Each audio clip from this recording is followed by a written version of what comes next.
Hello à toi, j'espère que tu as la forme. Je te retrouve dans cette nouvelle vidéo avec mon cappuccino bien chaud. J'avais hâte de te retrouver ce matin. J'ai 10 minutes pour t'expliquer un concept autour du closing, du setting, du mindset, de l'entrepreneuriat, bref, de tout ce que je kiffe au quotidien. Si tu ne connais pas Closer Evolution, si tu ne connais pas le setting, le closing, je t'invite à t'abonner à la chaîne, histoire de recevoir toutes les notifications. Aujourd'hui, on va parler de quoi? On va parler du fait qu'en tant que setter ou closer, tu joues avec de l'argent. Tu t'en rends sûrement pas compte, mais tu joues avec de l'argent. Je vais t'en parler, je vais te dire le pourquoi du comment. Let's go, c'est parti.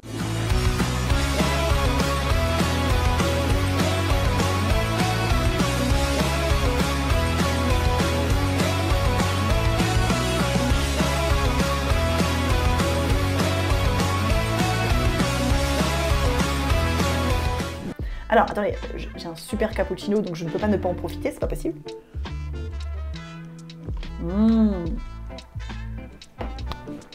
Alors, qu'est-ce que ça veut dire, le fait d'être setter-closer et de jouer avec de l'argent? On va partir du principe que tu ne fais pas de prospection, c'est-à-dire que ce n'est pas à toi d'aller trouver des leads pour ton client. Donc, en tant que setter ou en tant que closer, tu as forcément des leads qui viennent à toi. Soit à recontacter dans le setting, soit des personnes qui ont pris rendez-vous directement sur ton agenda dans le closing. Quoi qu'il en soit, tu as des personnes à recontacter. Ces personnes, si elles sont dans ton pipe, dans ton CRM, dans ton agenda, peu importe, c'est que forcément ton client a dépensé de l'argent pour les avoir. Forcément. C'est obligé.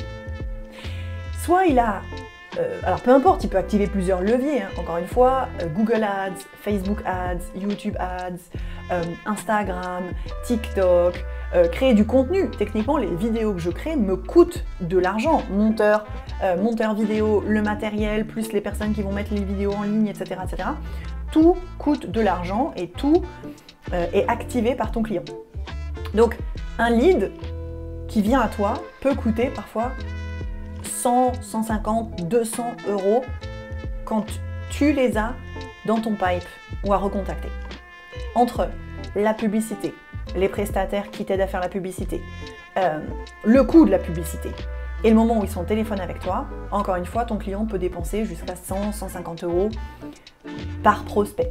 L'objectif de ton client, c'est de dépenser le moins possible. Mais donc forcément, moins je dépense, moins ils sont qualitatifs, donc plus c'est du setting. Mais l'objectif, c'est de dépenser le moins possible avant d'être au téléphone avec toi. Ce qui veut dire, toutes les personnes que tu essayes d'appeler, qui ne répondent pas, mais que tu ne vas pas relancer.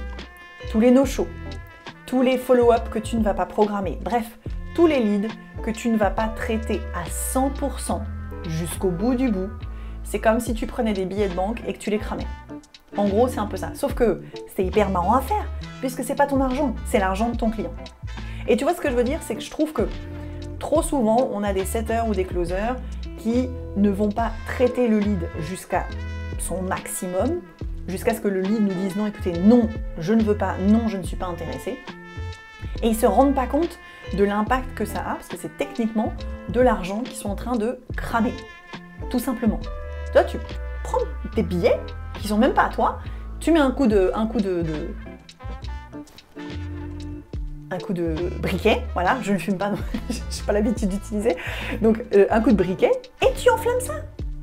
Sauf que pour ton client, lui, ça représente vraiment une perte alors pas une perte de chiffre d'affaires, mais ça représente forcément un coût, ça représente forcément une potentielle vente qui aurait pu être faite si toi, en tant que setter ou closer, tu avais relancé le lead le nombre de fois adéquat, que tu avais été jusqu'au bout de la transaction avec lui, etc. etc.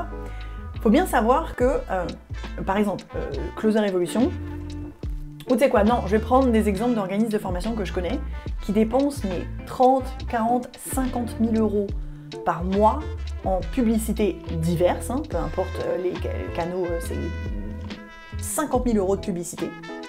Et l'objectif, c'est que leurs closers, leurs commerciaux, bref, peu importe le nom qu'ils leur donnent, aillent traiter ces leads de la meilleure manière possible.